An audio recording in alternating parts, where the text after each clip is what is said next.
네, 안녕하십니까. 저는 오늘 2024년도 찾아가는 학교 컨설팅 학교장 워크숍 사회를 맡은 한국과학창의재단 디지털 전환팀의 김민정 연구원입니다. 반갑습니다. 네, 저희 가을 문턱에서 디지털 교육 혁신을 위해 뜨거운 열정으로 워크숍에 참석해 주신 교장, 교감, 그리고 대표 교사 선생님들께 진심으로 감사의 말씀 드립니다. 저희 먼저 행사 진행에 앞서서 국민 의례가 있겠습니다. 자리해 주신 모든 분들께서는 자리에 일어나 화면에 준비된 태극기를 향해 주시길 바라겠습니다.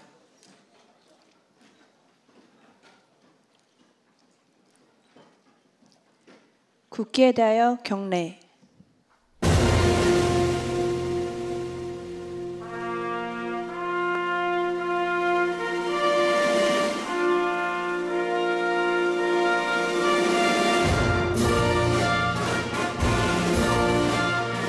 나는 자랑스러운 태극기 앞에 자유롭고 정의로운 대한민국의 무궁한 영광을 위하여 충성을 다할 것을 굳게 다짐합니다.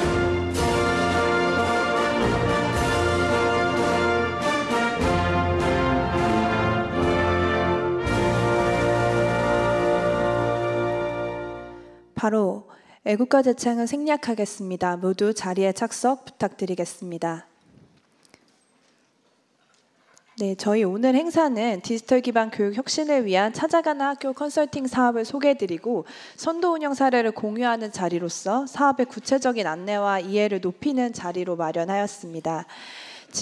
저희 진행에 앞서서 오늘 일정에 대해 간단히 말씀드리도록 하겠습니다. 금일 찾아가는 학교 컨설팅 학교장 워크숍은 2시부터 4시까지 약 2시간 동안 진행될 예정입니다. 먼저 디지털 기반 교육 혁신 정책에 대한 안내와 그리고 찾아가는 학교 컨설팅 사업에 대한 안내가 진행될 예정입니다. 다음으로는 지난 7월부터 운영되고 있는 찾아가는 학교 컨설팅 사업의 우수 사례 발표가 있겠습니다. 저희 발표 후에는 질의응답 시간이 마련되어 있으니 찾아가는 학교 컨설팅에 대한 궁금증을 해소하시기를 바라겠습니다. 저희 그러면 본격적으로 찾아가는 학교 컨설팅 학교장 워크숍을 시작하도록 하겠습니다. 저희 첫 번째 순서론 교육 대전환 시기의 디지털 기반 교육 혁신 정책 방향에 대해서 교육부 디지털 교육 전환 담당관이신 이지은 연구관님께서 발표해 주시겠습니다. 큰 박수 부탁드리겠습니다.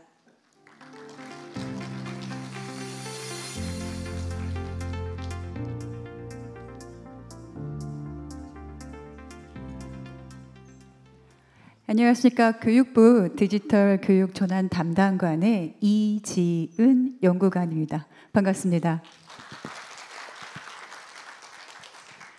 오늘 귀한 시간 내주신 만큼 저희도 의미 있는 좀 좋은 것들, 그 다음에 우리 학교가 어떻게 운영됐을 때 선생님들께서, 학생들이, 학부모들께서 어떻게 이 전환을 좀 더 안착하실 수 있게 할 것인가에 대한 어떤 해답, 정답은 아니고요. 해답을 찾아가는 데 도움이 되도록 최선을 다하겠습니다. 제가 그래서 정책 방향과 이 판에 대해서 알기 쉽게 설명을 드리고 나면 이제 한국과학창의재단에서는 이 사업에 대해서 말씀해 주실 텐데 저희가 사실 7월부터 선도 운영을 했고요. 거기에서 받은 선장의 의견 에서 개선점을 도출해서 이번에 정규 운영에 마련을 했습니다. 그래서 오늘의 포인트는 전체적인 방향과 그 다음에 이 찾아가는 학교 컨설팅에 실제 운영했던 선생님들의 우수 사례를 나누는데 그럼 우리 학교는 어떻게 해야 되지? 이 질문에 대해서 좀 해답을 찾아가는 과정이 될 것이고요. 그래서 결론은 이거예요. 선택을 안 하면 손해입니다. 그럼 왜 뭐길래 선택을 안 하면 손해인지 지금부터 말씀드리겠습니다. 자, 왜 하는가? 자, 포스터 보이시죠? 지금 제일 먼저 보이는 게 아마 어린 아이일 겁니다. 그 맞은편에 펭귄이 있어요. 그러면은 어떤 문제를 다루는지 바로 눈에 보이실 거예요. 네, 기후위기죠. 그런데 그 유리창에 멸종위기종 한국인이라고 되어 있어요. 네, 절출생 문제입니다. 그런데 이 포스터는 AI가 만들었어요. 네, 디지털 심화 시대. 즉 세 가지 키워드를 이 포스터 한 장으로 설명할 수 있는데요. 이게 얼마 전에 그 한국공익광고협의회에서 대상을 수상한 작품으로 AI가 만들었는데 대상을 받았어? 하고 논란이 됐던 작품입니다. 그래서 저는 이 중에 오늘 이 디지털 심화 시대에서 학교 교육은 어떻게 해야 되지에 대해서 말씀드리겠습니다. 넘어갈 거고요. 지금 이거는 여기 계신 분들은 너무 잘 아실 거예요. 2022 개정교육과정이 올해 1, 2학년, 내년에 3, 4, 중1, 고1이 단계적으로 적용이 되는데 그 2022 개정교육과정의 총론에 많은 영향을 준 게 바로 OECD에서 말한 이 학습 나침반입니다. 이 학습 나침반이 왜 키 이미지가 됐냐? 좀 전에 그 디지털 심화 시대에서도 알 수 있듯이 기후위기, 저출생 위기에서도 알 수 있듯이 내일을 알 수가 없어요. 불확실성의 시대라고 하잖아요. 이거는 마치 그 대항해 시대, 지구가 평평하다고 믿었던 그 시대에 배를 타고 저 바다 끝을 가면 폭포처럼 뚝 떨어질 거야. 야, 그래도 우리 나침반 하나 들고 가봐야 되지 않겠어? 그 대항해 시대만큼 불확실하다는 겁니다. 그래서 우리 아이들도 이 불확실성의 시대에 아이 스스로 자신의 진로를 개척하고 웰빙을 추구하며 살아가려면 적어도 이런 나침반이 좀 있어야 되지 않을까 만든 게 바로 이 OECD의 학습 나침반이고요. 이것에 영향을 받아서 2022 개정교육과정이 많은 개념을 좀 끌어왔습니다. 그래서 역시 보시는 것처럼 자기주도성이라든지 삶과 연계한 깊이 있는 학습이라든지 여기에서 디지털 인공지능의 기술을 활용해가지고 주도성을 키워주는 수업을 해야 된다는 게 2022 개정교육과정에도 잘 들어가 있습니다. 그래서 이렇게 학생은 능동적 학습자로, 교사는 디자이너로, 수업은 강의 중심이 아니라 이런 프로젝트 학습으로 조금 더 강화해야 된다고 이야기하고 있죠. 그런데 이거는 늘 해왔던 얘기예요. 우리가 오래전부터 해왔던 얘기입니다. 문서상에는 늘 있었어요. 그런데 2015년에 알파고가 나왔고요. 그 다음에 4차 산업혁명이라는 말을 쓴 클라우스 슈밥 그 이후에 이 요즘에 한창 화두가 있는 챗 GPT 옴니까지 인공지능의 기술이 혹시 이 기술을 활용하면 우리가 그동안 계속 이야기했던 공교육의 꿈이 조금 실현될 수 있지 않을까? 이런 생각을 하게 됩니다. 우리 아이들 안경 맞출 때 평균 시력에 맞추지 않잖아요. 그죠? 안과에 가서 시력을 재고 안경점에 가서 그 시력에 맞춰서 안경을 맞춥니다. 그러니까 우리 아이들의 교육도 22명, 25명, 어디는 30명까지 있는 그 학급 상황에서 평균 교육을 할 수밖에 없던 여건에서 그러면 어떻게 아이들에게 맞춤 수업을 해주지? 라고 했을 때 이제는 그걸 조금 실현시킬 가능성을 보여주는 기술이 나타났다는 점이 10년 전과 혹은 5년 전과 작년과 지금의 다른 점입니다. 그래서 저희가 이제 그동안에 계속 이야기했던 게 바로 이 하이터치 하이테크인데요. 이 왼쪽에 있는 그 블룸의 이 텍사노미는 너무 잘 아실 거예요. 그래서 지식 이해는 좀 그러한 기술을 활용해가지고 맞춤 수업을 좀 해주고 그럼 교사는 없어지는 거야? 아니죠. 교사는 더 위에 고차원적인 역량인 적용, 분석, 평가, 창조할 수 있는 그런 참여 중심 수업을 설계하는 능력이 더 중요해지고 그렇게 참여하는 가운데 진짜 배움이 일어나고 관계가 좀 더 긴밀하게 이루어지는 사회 정서 능력까지 한번 가보자. 이런 방향성을 가지고 있는 겁니다. 여기까지가 바로 정책의 포인트인데요. 말은 쉽습니다. 그런데 우린 이거를 실천해야 되잖아요. 그런데 실천하려고 봤더니 이러한 혁신이 늘 성공하는 것은 아니에요. 우리 여기 계신 분들은 특히 이 교육계에 정말 베테랑이신 분들이실 텐데 10년에서 20년, 30년 현장에 계시면서 많이 보으셨잖아요. 혁신이 늘 성공하는 것은 아닙니다. 그래서 저희는 생각했습니다. 혁신은 언제 성공하는가를 봤더니 지금 현재의 가장 보편적인 시스템은 빨간 선일까요? 초록 선일까요? 네, 빨간 선입니다. 네. 그런데 현재는 지금 보편적이진 않지만 미래의 보편적인 선이 바로 이 초록선인데요. 뭐 이걸 가지고 예를 들어 볼게요. 제가 이제 97학번이니까 90년대 중심을 가지고 말씀드려 볼게요. 우리가 90년대만 해도 집 밖을 나가면 내 친구와 내 지인과 전화를 하기 위해서는 뭘 이용해야 했죠? 네. 공중전화를 이용해야 했어요. 그 다음에 뭐가 나왔죠? 삐삐가 나왔습니다. 네. 그래서 삐삐에 연락을 받고 공중전화의 줄이 너무 길어서 그 주변에서 들고 있는 시티폰이 나왔습니다. 그런데 지금은 삐삐든 시티폰이든 들고 다니는 사람이 아무도 없어요. 지금 다 뭘 들고 다니죠? 스마트폰을 들고 다닙니다. 네. 그러면 여기 나와 있는 이 빨간 선을 보실게요. 90년대를 기준으로 한다면 이 빨간 선의 현재는 아마 삐삐든 시티폰이겠지만 이게 2024년까지 간다면 사라질 것이고 지금은 다른 이 초록색 이 스마트폰이 될 건데요.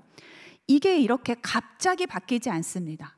우리가 삐삐를 가지고 있다가 갑자기 스마트폰으로 바뀌지 않았듯이 혁신도 갑자기 일어날 수가 없습니다. 그래서 이러한 패턴을 하나 더 만들게 되는데요. 바로 이 파란 선입니다. 이 중에 언제 갈등이 제일 심할까요? 현재, 전환기, 미래. 네, 전환기가 이 양자가 끌어당기는 힘 때문에 갈등이 제일 심한 시기입니다. 그리고 지금 우리가 이 전환기에 있습니다. 지금 뭐 서책 교과서가 있고요. 그 다음에 뭐 AI 디지털 교과서가 나온다고 하지요.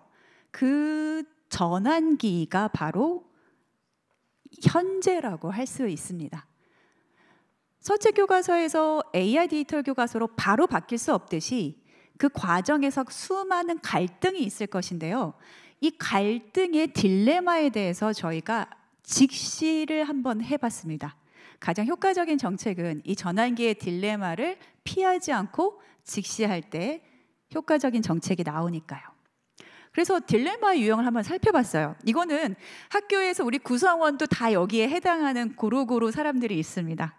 1번부터 보실게요. 우선은 그 X축에 이 혁신의 힘, 소용돌이 치는 이 혁신의 힘이 이 X축이고요. 이 Y축은 변하지 않을 거야. 나는 이대로 살 거야 하는 이 고정축이 이 Y축입니다. 근데 거기 1번에 해당하는 동물에 누가 있죠? 뭐로 보이세요? 네, 공룡으로 보입니다. 저 공룡은 지금 사라졌어요. 박물관에 가면 화석을 볼 수 있죠. 변하지 않으면 사라진다는 메시지입니다. 그런데 이런 공룡 같은 태도도 일부 필요합니다. 왜냐? 2번 때문에 또 필요합니다. 2번은 뭐로 보이세요? 유니콘이죠. 네, 상상의 동물이에요. 희망회로만 마구마구 돌리는 거예요. 야, AI로 우리가 훨씬 더 잘 먹고 살 수 있어. 빨리 초등학교 때부터 AI를 가르쳐야지. 우리 아이한테 먼저 AI를 가르쳐가지고 핵심 인재로 만들어야지. 이런 희망회로를 돌리는 게 바로 이 유니콘입니다. 근데 이제 3번을 보실게요. 뭘로 보이세요? 네, 타조죠. 근데 잘 보세요. 머리를 어디로 받고 있죠? 땅속으로 받고 있어요. 아, 난 다 싫어. 다 귀찮아. 이 갈등에서 고민하지 않을래. AI 싫다고 하든 AI 좋다고 하든 아우 나는 골치 아파. 집에 가서 쇼츠나 볼래. 그 머리를 땅수로 받고 있는 게 타조입니다. 또 많은 유형이 이 4번입니다. 머리가 양갈래로 있죠. 공룡 얘기 들으면 공룡이 맞는 것 같고 유니콘 얘기 들으면 유니콘이 맞는 것 같아요. 그래서 갈팡질팡하는 혼란스러운 것들이 바로 이 두리틀입니다. 그래서 이러한 유형 외에 5번 하늘의 창공을 훨훨 나는 독수리는 이러한 딜레마들을 직시하고 지금의 모습에서 조금 더 나은 대안이 뭘까를 고민하는 영역이 바로 이 독수리의 영역입니다. 그런데 학교를 돌아보면 이러한 사람들이 고루고루 다 있어요.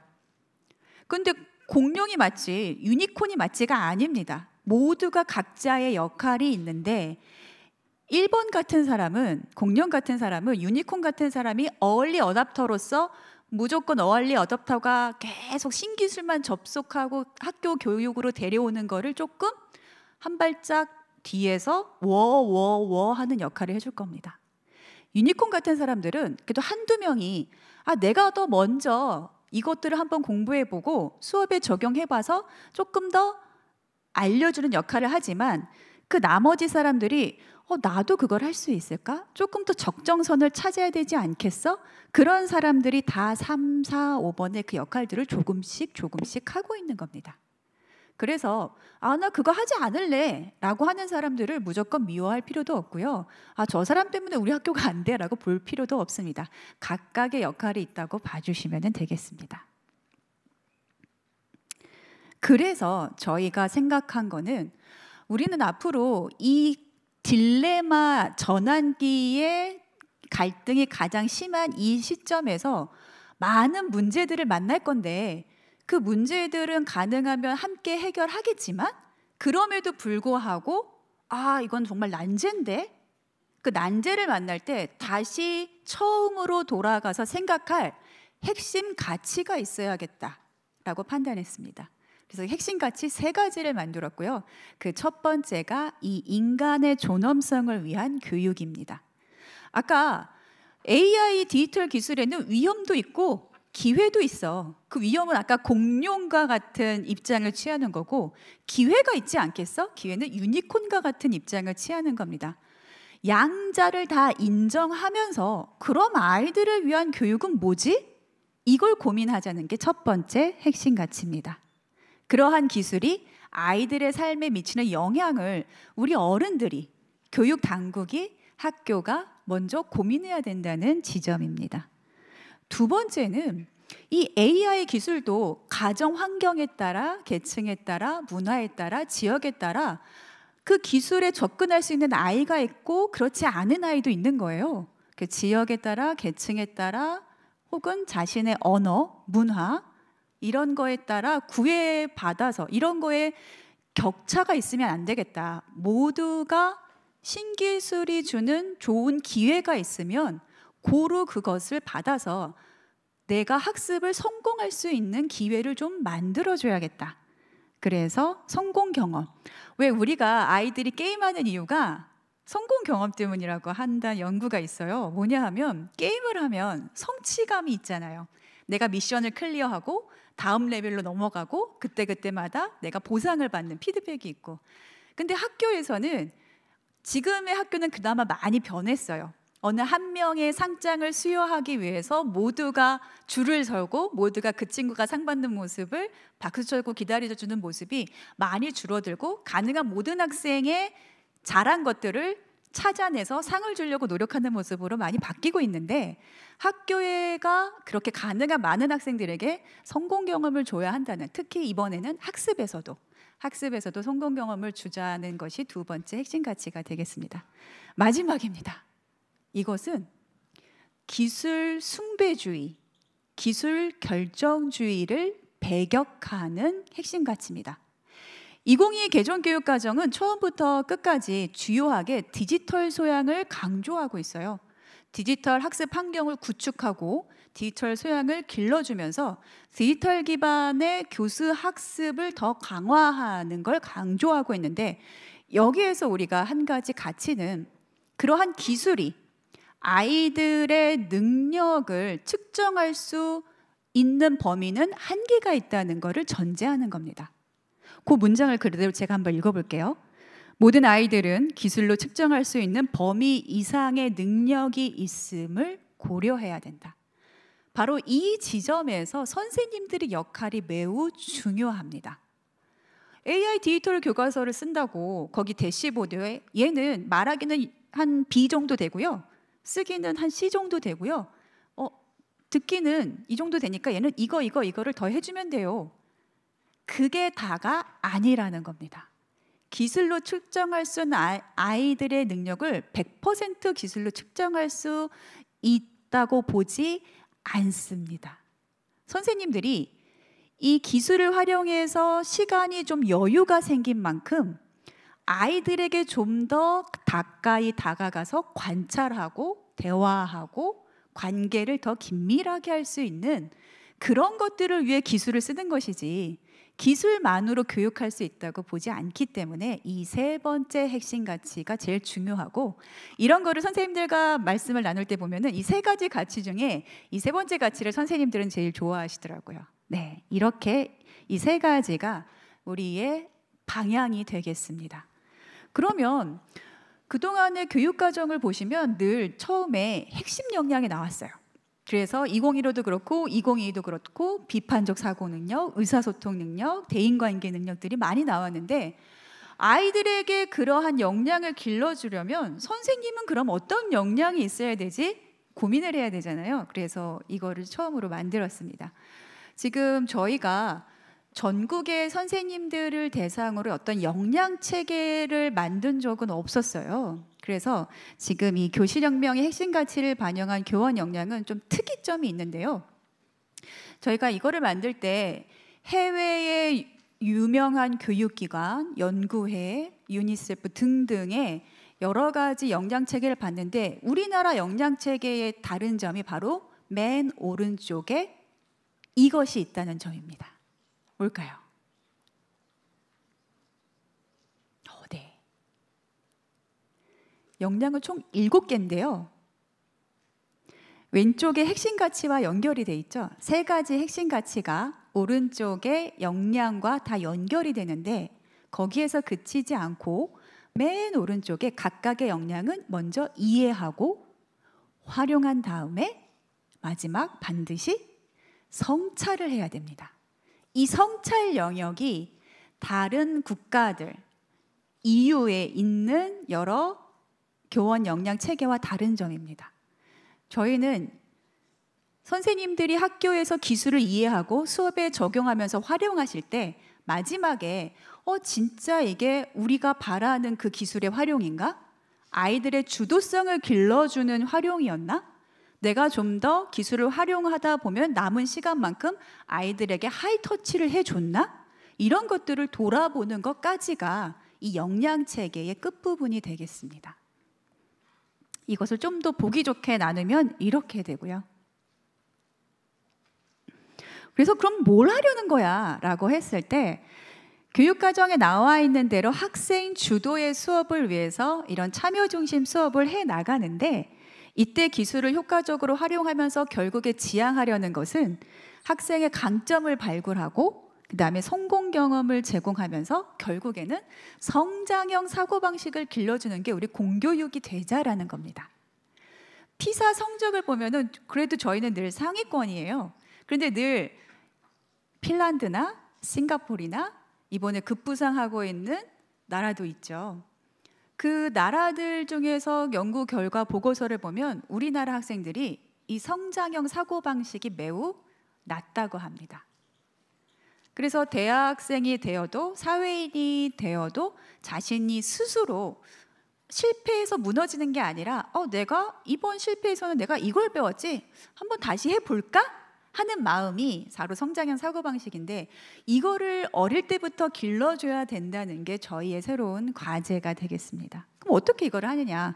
저희가 선도교사도 하고요, 이제 시도교육청에서 개인 단위 연수도 하는데, 오늘 이 자리는 바로 이 찾아가는 학교 컨설팅 때문에 모이셨습니다. 그래서 이 내용은 우리 창의재단에서 자세히 설명을 해 주실 거고요. 그래서 저희는 이것뿐만이 아니라 그러면은 선생님들의 부담도 좀 덜어가면서 이거를 해야 되지 않겠어? 좀 인센티브도 있어야 되지 않겠어? 그런 가운데 리터러시에 대한 고민도 좀 같이 해야 되지 않겠어 하는 이러한 여러 가지 이야기들을 위해서 각종 기본 계획을 수립하면서 종합적으로 이야기를 준비를 하고 있고요. 오늘 이 자리에서는 다 담을 수는 없지만 우리 교장 선생님들께서 궁금하신 페이퍼나 이런 것들이 있다면 저희 지식센터라는 사이트가 있는데요. 거기에 이 내용들이 다 올라가 있습니다. 그리고 또 궁금하신 사항은 오늘 제가 계속 있을 테니까 저한테 와서 질문 주시면 최대한 구체적으로 답변 드리겠습니다. 네, 이상 제 발표를 마치겠습니다. 감사합니다. 네, 디지털 대전환 시대의 공교육 혁신을 위한 교육부 정책 방향에 대한 설명 잘 들었습니다. 네, 다음으로는 저희 2024년 찾아가는 학교 컨설팅에 대한 보다 구체적인 안내를 드리고자 합니다. 먼저 한국과학창의재단 연경남 본부장님께서 본 사업에 대한 큰 방향성에 대해서 먼저 말씀해 주시겠습니다. 안녕하세요. 오늘이 서울 강남에 다녀보신 분들은 1년 중에 제일 막히는 주간입니다. 추석 전에가 강남에 제일 트래픽이 심할 때인데 여기저기서 직접 와주셔서 정말 감사드립니다. 제가 잠깐 저희 책임님께서 저희가 해야 되는 역할에 대해서 상세히 설명을 드릴 건데 잠깐 마이크를 잡은 이유는요. 책임지는 자세 보여드리려고요. 왜냐하면 이 사업 걱정도 많으시고 뭐 부담도 많으시고 그런 줄 알고 있어서 저희가 책임지는 자세로 마치 실명제 하듯이 정말 최선을 다하겠다 이런 말씀 드리고 싶어서 올라왔습니다. 더불어서 이제 왔으니까 하나 좀 팁을 알려드리고 싶은데요. 이 사업이라고 하기보다 이번에 주어진 임무. 그러니까 저도 그동안 수많은 국정과제들 해봤는데 제 경험상 이번 임무가 제일 힘든 것 같습니다. 해도 정답이 보이지 않아요. 예. 근데 이제 이유가 제목에서 보시다시피 학교 맞춤형, 개별 학교 맞춤형으로 학교가 원하는 모든 걸 해드리겠다. 감히 이렇게 선언을 했으니 그 학교 상황이 제각기 다른데 어떻게 그 모든 요구들과 필요하신 것들을 충족시켜 드릴 수 있을까 싶어요. 그래서 고민 계속 하고 있고 고민하면 할수록 더 많이 보이니까 더 힘들고 어렵고 그런데요. 또 한편 해보니까 거꾸로 생각하기로 했습니다. 정말 이것만큼 쉬운 일이 없어요. 왜냐하면 그러니까 선언했듯이 이 자리에 오신 선생님들 계시잖아요. 지금 이 사업이야말로 그러니까 학교 경영자들께서 필요로 하시는 거 그리고 학교에 정말 선도하시는 리더 교원들께 생각하시는 것들을 맞춰드리면 되는 거거든요. 그래서 그거를 할 수 있는 구조를 만들어 놓은 사업이 이번 연수예요. 처음에는 그런데 이제 정말 이게 쉽지 않게 진의대로 전달되는 게 쉽지 않은 이유가 보니까 처음에는 아마 보셨을 수 있는데 찾아가는 학교 연수라고 했습니다. 이게 이제 교원 역량을 높이고자 하는 예산으로 구성이 되어 있기 때문에 연수라는 단어를 썼었고 그리고 뭐 감히 이렇게 학교 경영자들 계신데 컨설팅이라는 용어를 쓰는 게 너무 외람되고 해서 연수라고 했었는데 그렇게 하고 보니 아무리 이 사업이 지향하는 바와 지향점을 말씀을 드려도 기존에 우리 다 찾아간 학교 연수가 있었잖아요. 교육청 주관으로 하시는 게 있으니까 그런 방식의 연수, 그러니까 다 그렇지는 않겠지만 어떤 강사가 계시고 강사 요원이 계시고 선생님들한테 수업을 하듯이 전달하거나 실습하거나 하는 그 연수 프레임을 머릿속에 계속 생각을 다 같이 하는 것 같아요. 그러다 보니까 이게 정말 이 사업이 원하는 각 학교의 규모나 상황이나 학교금이나 이런 거에 맞는 학교 구성원의 사정에 맞는 그런 것들이 이루어지는 게 분명히 그게 목표인데 그걸 구하는 과정이 잘 안 이루어지더라고요. 그래서 그러니까 정말 이 임무를 우리가 잘 끝내려면은 그 답은 오늘 와주신 교장 선생님들, 교감 선생님 그리고 부장 선생님들 그리고 학교를 이끌어 가시는 정말 의욕적인 선생님들한테 있습니다. 분명히 저희가 이제 운영기관을 이걸 전체 과정을 운영하는 기관을 이제 어제까지도 또 선정을 해서 잘 하시도록 저희가 부탁을 하고 그리고 코디네이터 선생님, 강사 선생님들을 역할을 부여를 해서 학교를 가시게 할 건데 모두들 다 열심히 책임감을 갖고 하고 있지만 아무래도 이제 자기 입장들의 입장이 우선이 되기 때문에 하다 보면 뭔가 규격화시킬 수 있고 가능하면 똑같은 걸 또 옆에 학교도 하고 싶고 그럴 수 있어요. 충분히 그럴 수 있잖아요. 그래서 이거 그러니까 교장 선생님들께서 이 사업을 잘 활용을 하시려면 그분들은 사실은 학교에 예산으로 드리면 그게 다 모두가 그 업무 부담이 되신다고들 말씀하셨잖아요, 학교에서. 그러니까 그거를 그냥 예산을 푹 드리고 필요한 거 해라, 필요한 데 써라 이렇게 해드리는 게 아니라 관련된 분들을 잘 조직화해서 그러니까 하실 수 있도록 조력하려고 하는 거니까 이분들이 하자고 하거나 일방적으로 요구하는 바에 그냥 끌려가지 마시고요. 분명히 코디네이터라고 했잖아요. 그러니까 학교의 상황 쪽 나름대로 교장 선생님들이 모든 그러니까 업무가 바쁘시기 때문에 주변의 상황 이렇게 뭐 기술 변화 그다음에 세계 정세 이런 거 파악하시기 어려우실 테니까 기왕이면 코디네이터 선생님들이 이런 방면에 어떻게 다른 학교는 하고 있는지 뭐 추세는 어떤지 이제 무장하고 가실 거고 뭐 그럼에도 불구하고 부족하실 수 있습니다. 그렇지만 그분들을 매개체로 활용하셔가지고 우리 학교를 좀 더 비슷한 주제를 가지고 고민하는 사람으로서 우리 학교 문제를 들여다봐주고 그리고 우리 학교에 맞는 최적의 솔루션을 나와 함께 고민해주고 이렇게 활용을 하시고 필요하신 거를 요구하십시오. 그러니까 아무래도 요구하지 않으시면 준비된 대로 그 주입식 교육처럼 드리려고 할 수밖에 없어요. 그러니까 근데 정말 효율적으로 활용하시려면 그러지 마시고 요구를 해주셨으면 좋겠습니다.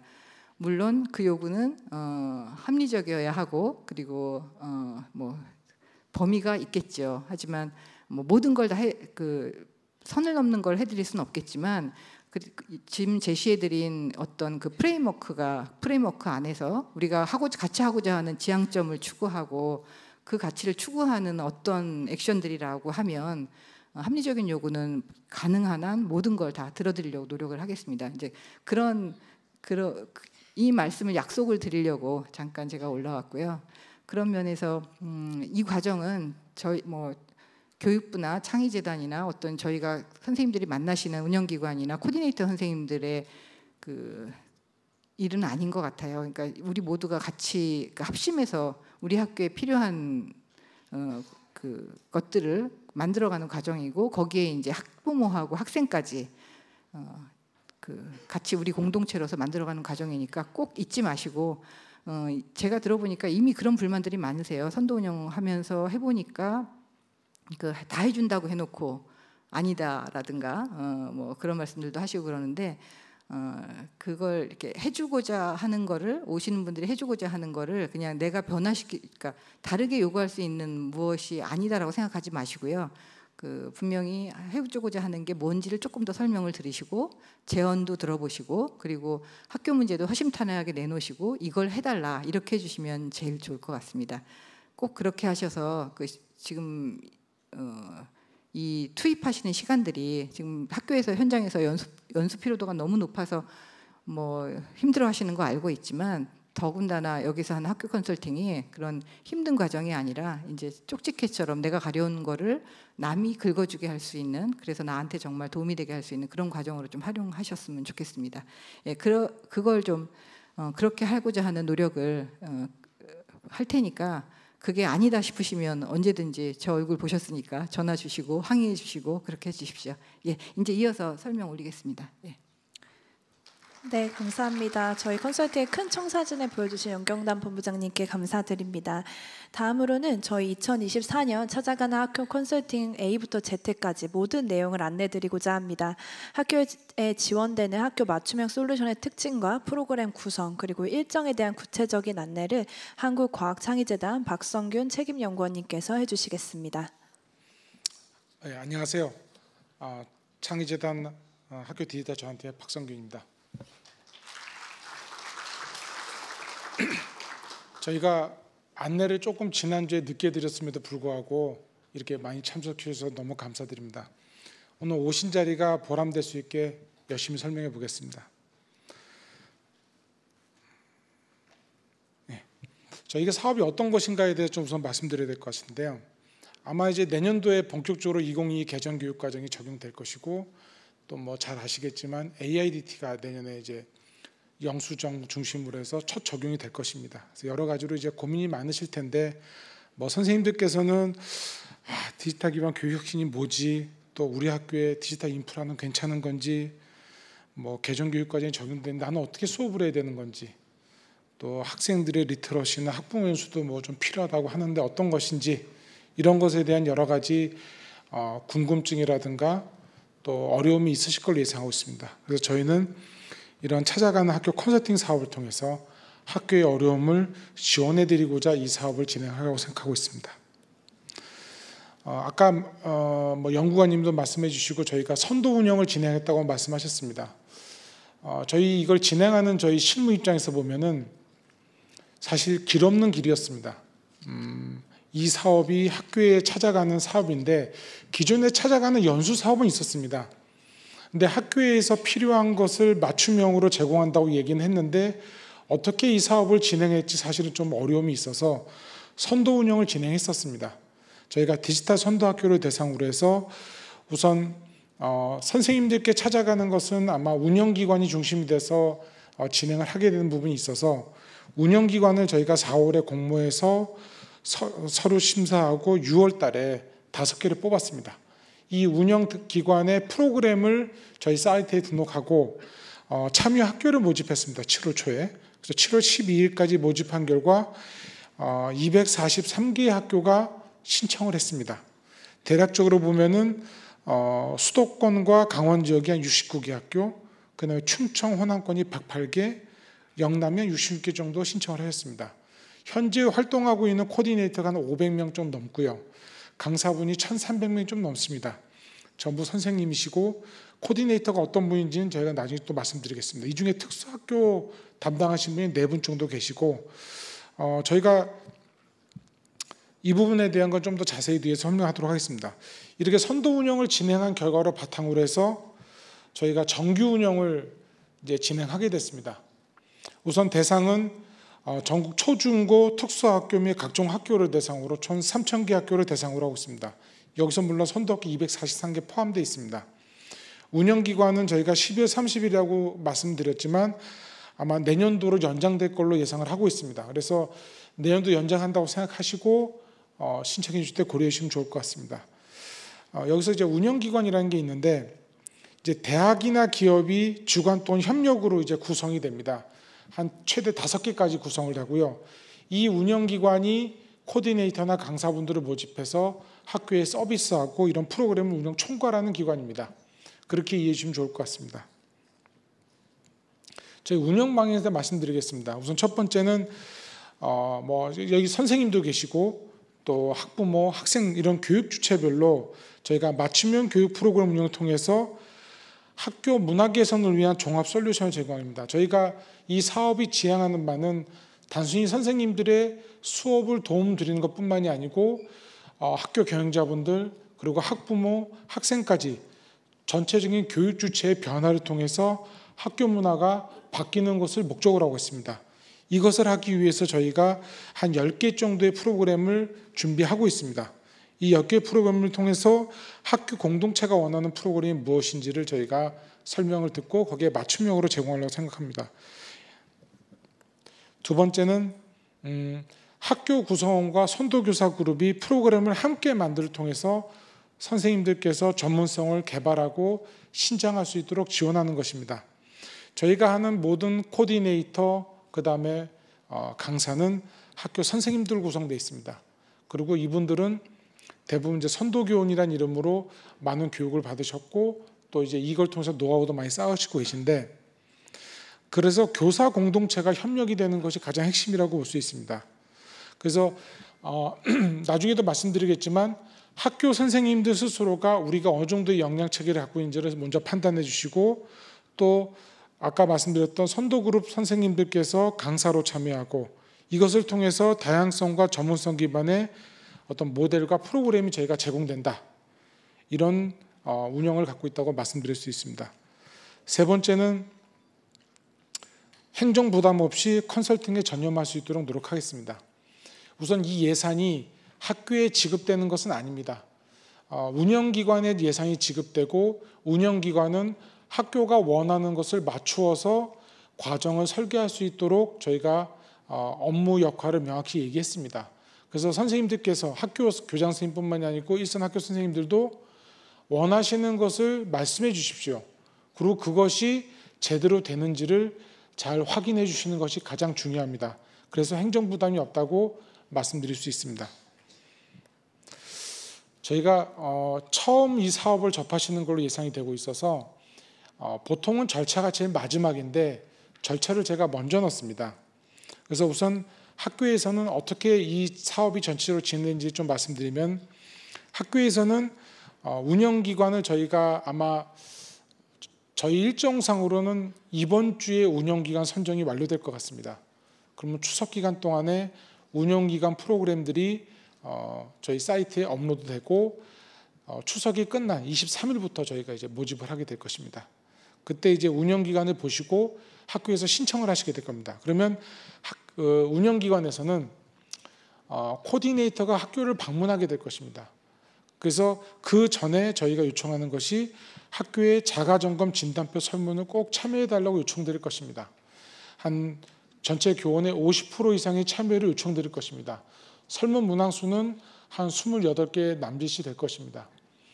이 설문이 무엇이냐면 학교 선생님들이 현재 디지털 도구를 어느 정도 활용하고 계신지, 그 도구를 활용해서 수업을 어느 정도 진행하고 계신지, 이런 현황에 대한 질문들이 중점적으로 이루어질 것입니다. 그래서 이 코디네이터가 학교를 방문하기 전에 대략 이 학교는 학교의 구성원들께서는 어느 정도까지 준비가 되는지를 먼저 측정하는 중요한 단계라고 볼 수 있습니다. 그래서 선생님들께서 이걸 도와주셔야만 정확한 맞춤형 설계를 위한 첫 번째 자료가 확보된다, 이렇게 말씀드릴 수 있습니다. 그러면 코디네이터가 학교를 방문해서 어떤 과정을 필요로 하시는지, 그 과정의 내용은 무엇인지를 하나하나 물어보게 될 것입니다. 그러면 선생님들께서는 아마 대표 선생님들 또는 교장 선생님 이런 분들이 이제 참석해 주셔서 무엇을 원하는지를 쭉 말씀해 주시면 거기에 맞춰서 맞춤형 계획을 수립하게 될 것입니다. 여기서 가장 중요한 것이 저희 본부장님도 말씀하셨지만 학교에서 희망 프로그램과 필요하면 강사를 지정하는 건 아니지만 이걸 하실 수 있는 강사를 요청하시는 것이 굉장히 중요합니다. 이걸 요구하지 않으시면 운영기관은 운영기관이 갖고 있는 풀 안에서 아마 강사를 배치하게 될 것입니다. 그리고 또 부탁드리는 것이 이제 맞춤형 계획이 수립되고 연수가 진행될 것인데 이 과정이, 이 프로그램이 진행될 때 실제로 제대로 계획대로 진행되고 있는지 학교에서는 꼭 모니터링 해 주십시오. 그리고 이것이 제대로 안 될 때는 저희 재단에 알려주십시오. 제가 처음에는 신고라는 표현을 했다가 너무 과격해서 그냥 통보라고 바꿨습니다. 저희 쪽에 알려주시면, 그리고 저희 재단에 화를 내주십시오. 저희 재단에 화를 내시면 저희가 무엇이 잘못된지를 알게 되고 그것을 개선할 수 있습니다. 제가 조금 전에 길 없는 길을 간다고 말씀드렸습니다. 무엇이 현장에서 일어나는지 저희도 100% 알 수는 없습니다. 그렇기 때문에 학교 현장에서 그 문제점을 알려주신다면 저희가 아마 개선하는 데 큰 도움이 되지 않을까 싶습니다. 그리고 연수 교육 프로그램이 완료되면 그 이수 결과를 저희는 교육청에 제출하게 되어 있습니다. 그래서 선생님들께서는 나이스 번호하고 한 가지 번거로운 게 있다면 저희 재단 종합연수원에 회원가입은 해주셔야 됩니다. 그래야만 이수 처리가 완료된다고 말씀드릴 수 있습니다. 그러면 저희가 운영기관한테 데이터를 받아서 그걸 교육청에 통보하는 것으로, 결과를 제출하는 것으로 연수가 이수된다는 것도 같이 말씀드리겠습니다. 그리고 운영기관에서는 컨설팅 보고서를 제출하게 됩니다. 자, 그러면 이제 학교 측에서 이제 궁금하실 겁니다. 그러면 우리가 어떤 프로그램을 신청할 수 있는 것인지 이것이 궁금하실 텐데요. 그래서 다음 과정에서 말씀드리겠습니다. 총 10개의 과정으로 구성되어 있습니다. 아까 말씀드렸습니다. 저희는 학교 문화를 바꾸는 것을 목적으로 하고 있다. 그래서 각 교육 주체에 맞는 맞춤형 프로그램을 준비하고 있다고 말씀드렸습니다. 우선 리더십 함양, 아마 학교 내에서 교장, 교감 선생님, 부장 선생님 같은 이런 리더 그룹을 대상으로 해서 교육 과정이 하나 있고요. 그 다음에 학부모의 이해, 그 다음에 학생의 문해력 교육입니다. 학생들이 디지털 기기를 어떻게 사용해야 되는지 알아야 되고 그 기기를 활용해서 수업에 참여해서 어떤 참여형 수업을 그 기기를 활용해서 프로젝트를 진행할 수 있어야 되고 또 중요한 게 디지털의 안 좋은 점에 대해서 윤리의식에 대해서 갖는 것이 너무 중요할 것입니다. 이런 것에 대한 내용을 포함하는 교육과정을 저희가 만들었습니다. 이 3개는 필수적으로 학교에서 신청해 주셔야 될 것입니다. 그 다음에 이제 선생님들을 대상으로 해서 어떤 이제 과정이 운영되냐면 2번과 10번이 있습니다. 요거는 필수적으로 진행을 부탁드리는데 2번 교원의 교실연명 역량위에는 이 교실연명 디지털 기반 교육 혁신에서 선생님들은 무엇을 해야 되고 왜 선생님들이 중요하시고 이 정책이 현재 왜 필요한지에 대한 공감대가 너무 필요할 것입니다. 그래서 이 과정이 하나 있고요. 마지막은 이 연수가 끝나고 난 이후에 내년도 교육과정에 반영하는 것이 너무 중요하다고 생각을 했습니다. 그래서 교육과정 평가 완료 쪽에 놨는데 이것의 진행은 보통 학교에서 워크숍 형태로 12월에서 2월 사이에 진행하는 것으로 알고 있습니다. 이 과정을 활용해서 진행하시면 됩니다. 저희가 선도 운영과 대비해서 가장 큰 차이 중에 하나는 첫 번째 운영 차시를 코디네이터와 학교 협의해서 결정할 수 있도록 오픈했습니다. 학교에서 아마 여러 가지 수업 진행과 그다음에 선생님들 여러 가지 일정상의 여러 가지 차이가 있으시기 때문에 필요한 차시는 학교에서 정하시면 될 것 같습니다. 그 다음에 제가 말씀드린 필수 이외에 2개의 선택하게 되어 있는데 첫 번째 기술 애로사항은 무엇이냐면 특히 일반 학교 같은 경우는 이제 디지털 기기가 학교에 보급이 됐는데 뭐 디지털 기기에 대해서 프로그램을 세팅하는 것도 필요하실 수 있고요. 또 학생들의 아이디 등등 이런 것도 다 필요할 수도 있고 망이 깔렸는데 망 운영과 관련된 효율성인 것도 필요하실 수도 있습니다. 또 어떤 경우가 있었냐면 전자칠판이 전부 보급이 되는데 이 전자칠판 기기 활용에 대한 교육도 필요하면 해줬으면 좋겠다. 이런 것도 이 기술 애로사항에서 저희가 지원 가능합니다. 그리고 6번째 디지털 기반 교육 혁신 반영인데 이 과정은 현재는 AIDT 프로토타입이 있을 수 있고 또 다른 과목 같은 경우는 AI 코스웨어라든가 다른 디지털 기기 활용하는 여러 가지 프로그램이 있을 수 있습니다. 이런 것에 대한 활용성에 대해서 초점을 두고 있습니다. 그런데 선생님들께서는 아마 올해 11월 정도면 AIDT의 검정이 끝나고 아마 선생님들께 통보가 될 텐데 그 이후에 각 학교에서는 아마 AIDT를 선정하게 될 것입니다. 그 이후에 만약에 이 AIDT의 교육이 필요하시면 이것도 이 과정을 통해서 신청 가능하다고 말씀드릴 수 있습니다. 그 다음에 7번 같은 경우는 AIDT에도 나와 있지만 여러 가지 데이터가 대시보드에서 이제 여러 가지 정보가 이제 선생님들께 제공될 것입니다. 이것을 어떻게 해석하고 활용할지에 대한 여러 가지 교육이 이 과정을 통해서 진행 가능하고요. 그 다음에 교과별 주제별이 있습니다. 여러 가지 과목별로 이 디지털 뭐 AIDT도 있을 수 있고 코스웨어도 있을 수 있고 이런 걸 활용해서 우리가 개정교육 과정에서 이해하고 있는 학생 참여형, 학생 주도형 수업, 선생님께서 이제 고민하고 계신 수업 혁신을 어떻게 진행해야 될지에 대해서 고민이 많으실 거라고 생각을 하고 있습니다. 이러한 것들을 저희가 교과별을 통해서 진행하실 수도 있고요. 아니면 주제별로도 가능하다고 말씀드릴 수 있습니다. 저희가 이런 내용으로 저희 준비를 했고요. 예를 들어서 뭐 놀이교육과 관련된 초등학교 같은 거 이런 것도 좀 했으면 좋겠다. 그러면 주제별 심화 과정을 통해서 이것도 적용 가능하다고 말씀드릴 수 있습니다. 학교에서 직면하고 있는 여러 가지 문제가 저희는 현재 10개의 과정 안에 대부분 들어갈 거로 예상은 하지만 이것을 벗어날 수 있다고 생각하는데 그것도 말씀해 주십시오. 그러면 기타로 추가로 반영하다고 말씀드릴 수 있습니다. 또 여기서 다문화라든가 또 거주 지역이 너무 분산돼 있거나 이런 이제 지역 단위로 넘어갔을 때 문제점이 있을 거라고 저는 예상하고 있습니다. 이런 경우에는 학부모 교육 같은 경우 지역 단위라든가 뭐 국가 단위 그 단위를 좀 묶어서 운영하는 것도 가능하다고 말씀드릴 수 있습니다. 그러면 아까 제가 말씀드렸습니다. 이런 프로그램을 우리가 보고 신청하면 되겠다. 근데 제가 계속해서 뭐 코디네이터가 찾아갈 겁니다 말씀을 드렸습니다. 이 코디네이터가 지금 가장 중요한 역할을 진행하게 될 것입니다. 코디네이터는 학교를 방문해서 심층 면담을 진행하게 될 것이고요. 그 결과를 바탕으로 해서 학교가 원하는 연수 프로그램을 재구성하고 강사의 역량 강화를 위한 교육을 시키는 것이 코디네이터의 가장 큰 역할이라고 할 수 있습니다. 그래서 저희는 코디네이터의 자격을 학교 경영자, 아니면 수석교사, 선도교사, 아니면 이 선도교사를 가르쳤던 강사, 이분들로 저희가 코디네이터를 구성해서 진행하려고 생각을 하고 있습니다. 이 코디네이터는 한 학교에 3분이 3인 1조가 돼서 방문하게 될 것이고요. 6개 학교까지 저희가 방문을 통해서 너무 코디네이터가 많은 학교를 방문함으로써 맞춤형 설계에 어려움을 겪는 것을 방지하는 노력을 함께 제도적으로 보완해서 진행하려고 생각하고 있습니다. 강사는 아까 제가 말씀드렸지만 학교에서 어떤 강사를 원하는 것이 가장 중요할 것입니다. 코디네이터가 거기에 맞게 설계하고 거기에 맞는 강사를 저희가 배치하는 것을 현재 계획을 갖고 있습니다. 신청에 대해서 말씀드리겠습니다.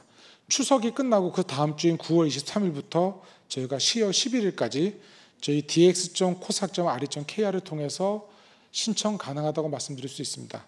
신청 프로세스는 아마 학교 내에서 이 프로그램에 참여할지에 대한 논의가 아마 있으실 것 같고요. 또 그러면 우리가 어떤 프로그램을 희망해야 되고 어떤 내용을 희망해야 될지 아마 내용이 대략 아마 논의될 것 같습니다.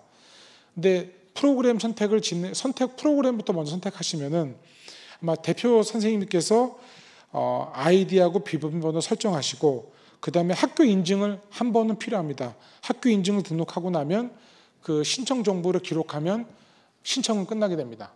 그러면 그 구체적인 내용은 코디네이터가 학교를 방문해서 내용을 구성하는 것을 진행하게 된다고 말씀드릴 수 있습니다. 저희가 수업 혁신을 위한 선생님들의 고민을 아마 같이 함께하고 또 아까 말씀드렸습니다. 외부의 여러 선생님들을 동료와 힘을 모아서 해결할 수 있도록 적극 도와드리겠습니다.